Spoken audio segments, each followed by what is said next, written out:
अभी इलाहाबाद में बहुत बड़ी घटना हो गई। अतीक और अशरफ दोनों मार दिए गए हैं और वहाँ पे पुलिस से वो लोग मेडिकल कॉलेज ले जा रहे थे उनको जांच के लिए और वहाँ पर उनका मर्डर हो गया। 3 अज्ञात उन्होंने मारा है जिनके नाम कमलेश, सनी और अरुण है। ये नाम पता चले हैं। पुलिस के बीच में थे, पत्रकार जब पूछ रहे थे उसी समय उनसे पूछा गया कि क्या रहा आपका वो, तो बस उन्होंने गुड्डू मुस्लिम का नाम लिया और उसी के बाद वहाँ पे फायरिंग हुई। वहाँ पे 3 लोग आए जिनके नाम कमलेश, सनी और अरुण है और वो तीनों पकड़ लिए गए। पुलिस बहुत बड़ी घटना हो गई है और मौके पे ही अतीक के सर पे उसने गोली मारी। अतीक मौके पे ही वो हो गए। उसके बाद गुड्डू अशरफ को मारी। पुलिस ने सबको दौड़ा करके पकड़ लिया है और वहाँ की स्थिति बिल्कुल कंट्रोल में, चारों तरफ फोर्स लगा हुआ है। और पहले ये अंदाजा लगाया जा रहा था शायद पुलिस ने मुठभेड़ कर दी हो, मगर पुलिस का नहीं है, क्योंकि बाकायदे उनके वीडियो भी आ गए। हमारे पत्रकार ने वहाँ पे सब कवरेज किया है। मारने वाले 3 लोग पकड़ गए हैं। तीनों के नाम कमलेश, अरुण और सनी हैं। और पहले ये अंदाज़ा लगाया जा रहा था, हम लोगों का भी डाउट था कि शायद पुलिस ने ही डायरेक्ट काउंटर कर दिया, मगर ये काउंटर नहीं है। वो तीनों लोग पकड़ भी लिए गए हैं। जब मेडिकल कॉलेज जा रहे थे मेडिकल के लिए, चूँकि उनकी 5 रोज़ की रिमांड थी, पुलिस ने 15 रोज़ की रिमांड और मांगी थी।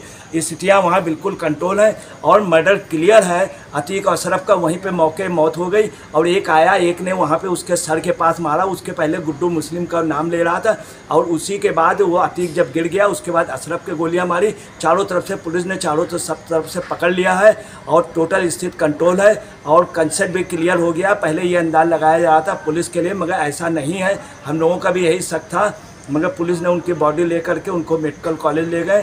तीनों जो पकड़े गए हैं उनको बाकायदे फायरिंग करते हुए लाइव हमारे पास लाइव उसकी कवरेज भी मैं आपको दर्शकों दिखला रहा हूँ। मैं अजय पत्रकार। आपको ये न्यूज़ कैसी लगी कमेंट्स बॉक्स में इसको ज़रूर शेयर कीजिएगा और इसको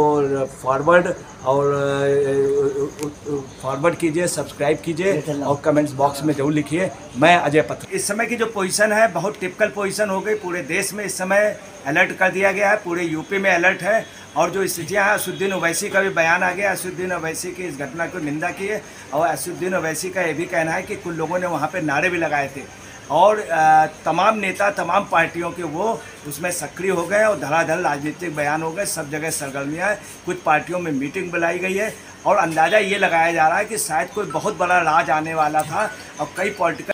इसका मतलब हो गया कि उसने स्वीकार किया कि पहले माफियागिरी करते थे, अब छोड़ दी। अब समस्या ये है कि एक माँ का बेटा मारा गया, ये एक दुखद है, दोनों लोग। परंतु ये एक वहीं उतनी अच्छी बात है, अतीक के उसमें लगभग 40-50 लोग मारे गए, 2 सिक्योरिटी गार्ड मारे गए थे। उनका क्या गुनाह था? उन्होंने तो ना ही अतीक के लड़कों को गाली दी थी, ना गुलाम को गाली दी थी, ना अतीक को गाली दी थी। वो तो उनकी सुरक्षा में थे, उनको मार दिया। एक को मारा, दूसरे को मारा, फिर उसको मार दिया। अच्छा, राजू पाल को इन्होंने मारा था। राजू पाल को पिल्ली मारा था। राजू पाल का जो ये उनका जो गवाह था उमेश पाल, इसको भी बाकायदे मारा। बाकायदे शूट आउट का वीडियो इन लोगों ने स्वीकार भी किया। तो आप अगर देखिए कि एक तरफ वो हत्या कर रहा था और अगर इसमें अगर पुलिस ने काउंटर कर दिया तो पुलिस क्या करती कि आरती उतार करके ले जाती, उनको नेता बनाती।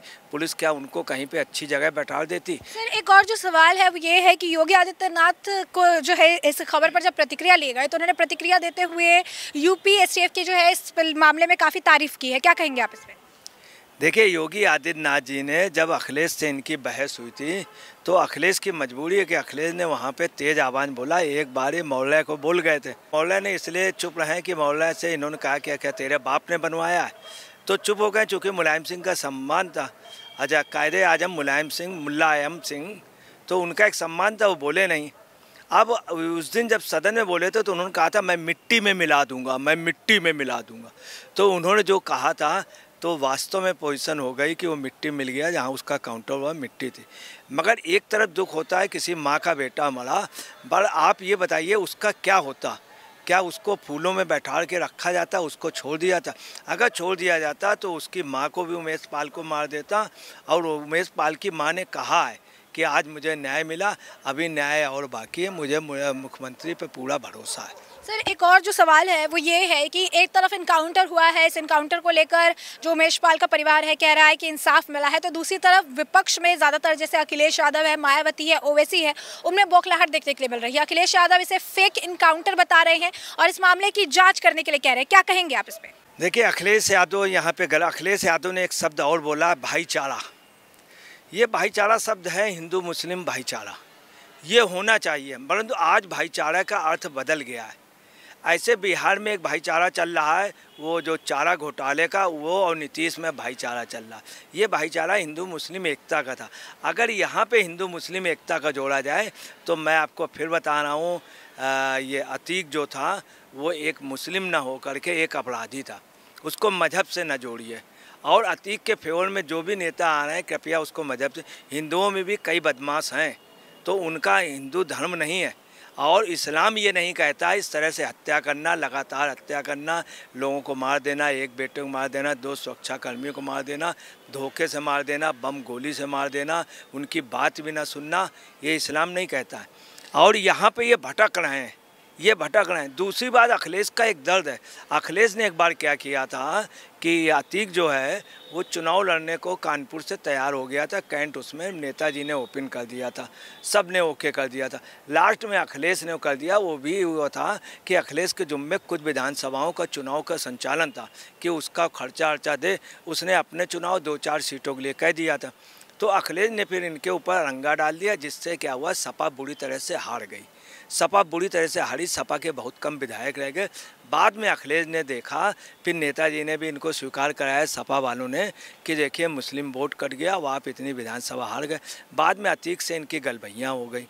इसी अतीक ने राजूपाल को मार दिया था, तब बसपा में था राजूपाल, तो मायावती ने जाके अपनी लाइफ का सबसे बड़ा धरना प्रदर्शन किया था, पूरे प्रदेश में क्रांति हो गई थी। अब यहाँ पे दुखद पोजीशन, शाइस्ता को टिकट दी जा रही थी बसपा से, परसों मायावती ने एकदम से स्टेप लिया कि हम टिकट नहीं देंगे। अब कल तक सपा से बात चल रही थी, आज तक चली। आज जब काउंटर हुआ है तो अखिलेश के यहाँ मीटिंग हुई, सभी पार्टियों की मीटिंग हुई कि मुस्लिम वोट बैंक, हमारा अंदाज़ा है जहाँ तक अतीक के नाम पे मुस्लिम वोट बैंक नहीं है, और अतीक जैसे अपराधी को मुस्लिम पसंद नहीं करता। हिंदुस्तान का इतिहास रहा है, जो अपराधी रहे हैं ये मुस्लिम उस पर छाए रहे हों, इन्होंने वो चलाया हो अपना एक प्रकार से दबंगी शासन, हिंदुओं में भी दबंगों ने चलाया शासन, परंतु इनसे जनाधार नहीं मिला, इन लोगों से वोट नहीं मिला। जैसे कि सर आप मायावती का नाम ले रहे हैं, तो मायावती भी इस मामले में कह रही है कि उच्च स्तरीय जांच होनी चाहिए, तो क्या कहेंगे आप? देखिए, आपको मैं एक चीज़ क्लियर कर दें, जहाँ तक इधर 10 साल के इतिहास में मायावती के हर बयान बहुत बैलेंस रहे। मैं आपको बता दूं, धारा 371 की जो बात है, 70 की, सबसे पहले 370 का समर्थन मायावती ने किया था। देश हित के हर एक मामले में मायावती ने निष्पक्ष वो किए। उन्होंने कहा जांच का होना चाहिए, ये बात वो अपनी जगह सही कह रहे हैं, उसकी जांच होगी, और ये कहना उनका कोई है, मगर उन्होंने किसी का फेवर नहीं किया।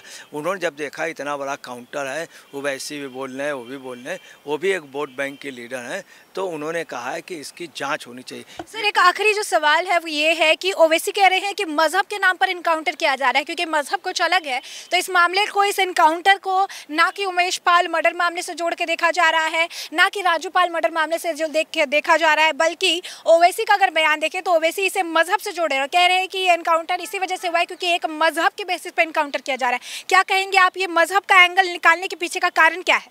देखिए, जहाँ तक पूरे देश के बुद्धिजीवी सभी लोग, हम भी फांसी या इनकाउंटर के विरोधी हैं, पूरे देश के जितने लोग, मगर वहीं जब बात आती है कि एक अपराधी जिसने हत्याएं कर दी हों, अगर उसको ये सज़ा दी जाए तो बहुत छोटी सज़ा है, वरना वो छूट जाएंगे, पुलिस के उससे छूट जाएंगे, मुकदमे में वो जीत जाएंगे, उनको फिर मारेंगे। तो इंटरनेशनल लेवल पे फांसी या इनकाउंटर के लिए उनका तर्क ये है, चूँकि कानून व्यवस्था कायम रहे, अगर ऐसे लोग छोड़ दिए जाएंगे तो आपको बता रहे हैं अपराध इतना ज़्यादा बढ़ जाएगा, इतना बढ़ जाएगा। अगर पोस्टमार्टम ना हो तो आप समझिए इतनी हत्याएँ होंगी, इतनी हत्याएँ।